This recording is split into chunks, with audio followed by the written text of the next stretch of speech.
మర్చిపోయిన వాళ్ళు, పాస్వర్డ్ మర్చిపోయిన వాళ్ళైతే ఫర్గెట్ పాస్వర్డ్ మీద అయితే క్లిక్ చేయండి. సో వన్స్ క్లిక్ చేసినట్లయితే ఏ విధంగా అయితే ఓపెన్ అవుతుంది.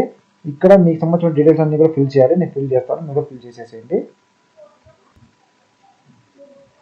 సో ఇక్కడ మీ యొక్క వేరియంట్ నెంబరు, తర్వాత మీ నేము, తర్వాత date of birth, me gender, mobile number ఇచ్చేసి ఇక్కడ చెక్ బాక్స్ మీద క్లిక్ చేసి, సో కిందికి వచ్చిన తర్వాత మీరు మీ యొక్క ఓటీపీ అయితే ఎంటర్ చేయాల్సి ఉంటుంది. సరే, ఓటీపీ కాదు, ఈ యొక్క క్యాప్చా ఎంటర్ చేయాలి. సో తర్వాత మీ యొక్క క్యాప్చా ఎంటర్ చేసిన తర్వాత ఏం చేస్తారంటే, సో ఇక్కడ గెట్ ఆథరైజేషన్ పిన్ అని చెప్పేసి ఉంది కదా, దీన్ని క్లిక్ చేసేయండి.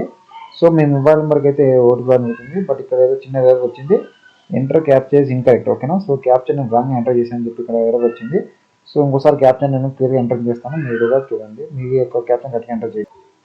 సో ఓకే, ఇప్పుడు మరి మనము గెట్ ఆథరైజేషన్ పిన్ మీద క్లిక్ చేసినట్లయితే మన యొక్క మొబైల్ నెంబర్కి అయితే లింక్ ఉన్నటువంటి మొబైల్ నెంబర్కి ఒక ఓటీపీ రావడం జరుగుతుంది. సో మీ ఓటీపీ ఇక్కడ ఎంటర్ చేసేసి తర్వాత ఇక్కడ న్యూ పాస్వర్డ్ను 1 టైము తర్వాత కన్ఫర్మేషన్ ఇచ్చేసి వెరిఫై మీద క్లిక్ చేయాలి. నేనైతే క్లిక్ చేస్తాను చూడండి. సో ఇక్కడ మీ మొబైల్కి వచ్చినటువంటి ఓటీపీ, అదేవిధంగా ఇక్కడ న్యూ పాస్వర్డ్ 1 టైం తర్వాత కన్ఫర్మేషన్ కొట్టిన తర్వాత వెరిఫై మీద అయితే క్లిక్ చేయాల్సి ఉంటుంది.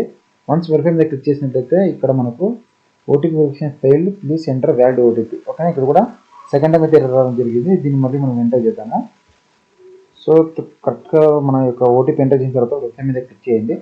సో ఇక్కడ చూస్తున్నారు కదా, your password has been successfully change, please check here అని చెప్పేసి అడుగుతుంది. సో మనం ఇక్కడికి వెళ్ళేసి లాగిన్ అవ్వచ్చు. సో ఇక్కడ